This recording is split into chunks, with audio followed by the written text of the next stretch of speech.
Hi Capricorn, ito na po ang inyong reading. Anong payo ang kailangan mong marinig bago pa man matapos ang taong ito? Anong guidance, advice, messages? Sasamahan natin ito ng hashtag proud ako sa'yo.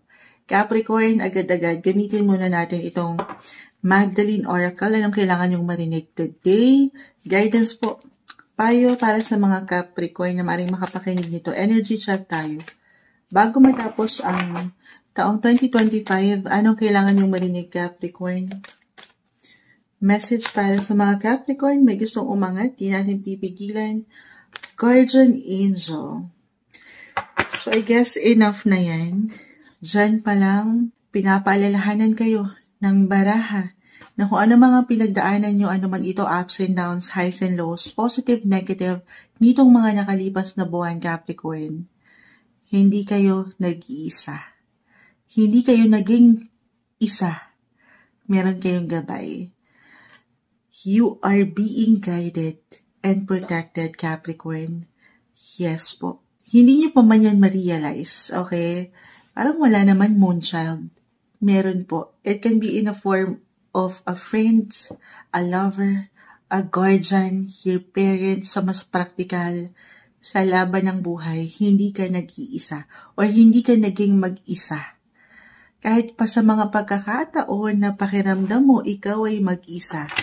Capricorn, kuha tayo ng ilang guidance, advice. Clarify natin to ha. Capricorn, energy check tayo. Bago pa man matapos ang taong 2025, mula dito sa bumagsak, Guardian Angel, anong kailangan yung marinig? Message?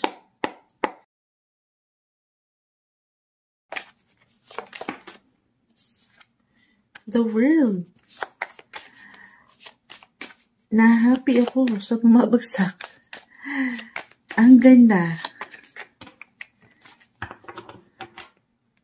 Alin ang maganda? Okay.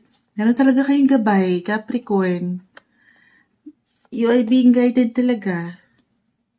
Umangat yung spirituality, subconscious. It could be a spiritual mentor, a therapist, counselor, guardian angel, someone mature, or pagdating sa inyong mga faith, spiritual connection sa Kanya, maging ano pa man ang inyong religion, hindi kayo nag-iisa. Tumatiming ang mga sitwasyon kung bakit nangyayari ang isang bagay, o anong nangyari sa inyong buhay nitong mga nakalipas na buwan, Capricorn, mayroong dahilan.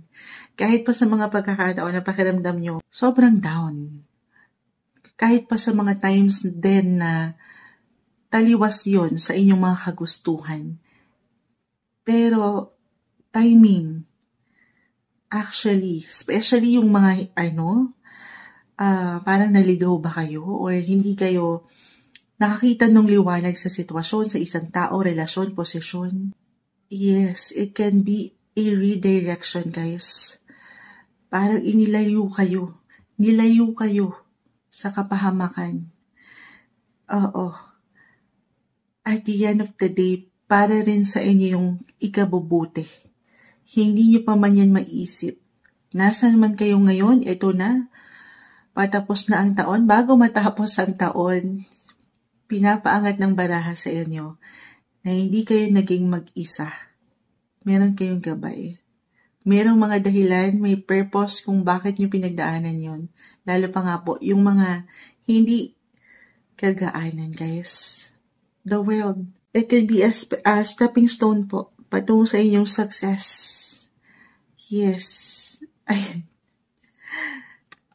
Alin yun? Yung mga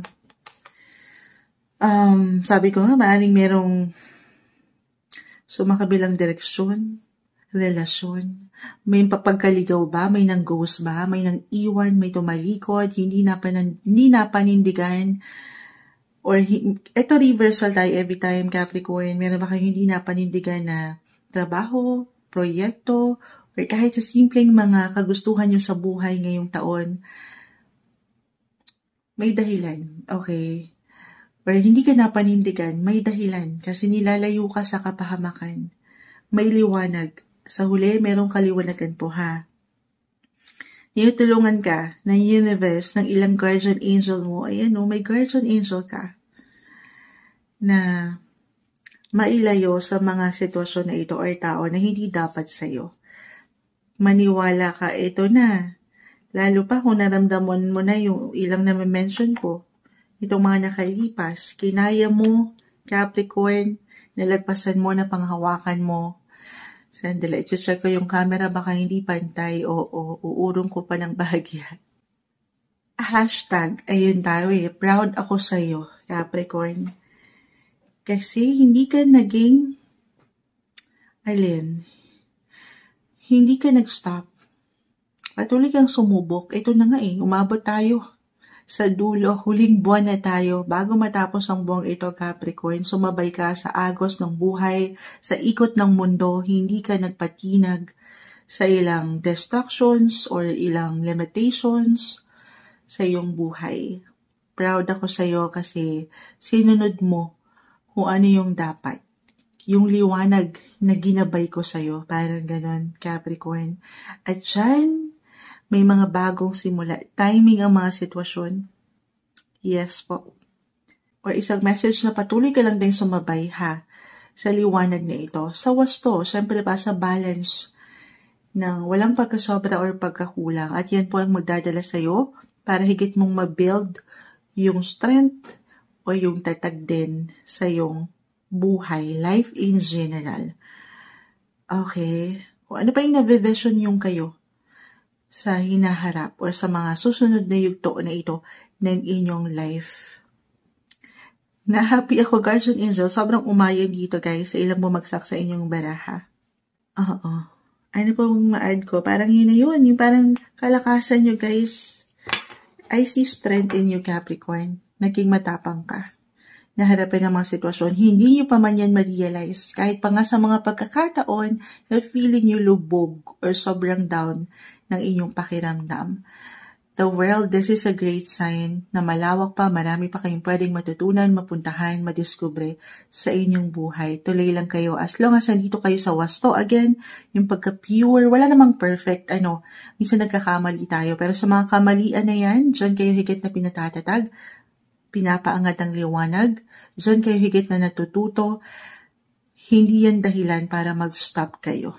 Okay, actually, sabi ko nga, yan po ay isang parte ng mission or ng path niyo na kailangan yung pagdaanan. Part of growing up, kumbaga. So, kayo higit nag-grow, hindi nyo pa man yan ma-realize. Capricorn, proud ako sa'yo. Patuloy ka lang. Pisces, yung energy ni Pisces. Subconscious, malalim. Spirituality ang umaangat, guys. Ito na yun, kung paano kayo kumonekta sa kanya pagdating sa inyong mga faith. Again, meron kayong gabay. Yes po, I see healing, new beginnings, new opportunity. Ito na yun. Andito na tayo sa exciting point. Malapit nang pumasok ang bagong taon bago pa man matapos ang taong ito. Moving forward yung energy. Huwag ka na mag-look back. Paangatin mo yung forgiveness, acceptance, healing, i-allow mo na patuloy mo makita yung kaliwanagan sa iyong buhay. Meron kayong gabay. Parang hindi ko na kailangan pang mag-add doon kasi isa lang ang iniwan ng baraha. Proud ako sa iyo. Ito yung iniwan ng baraha ng iyong Guardian Angel bago pa man matapos ang taong ito, 2025, Capricorn.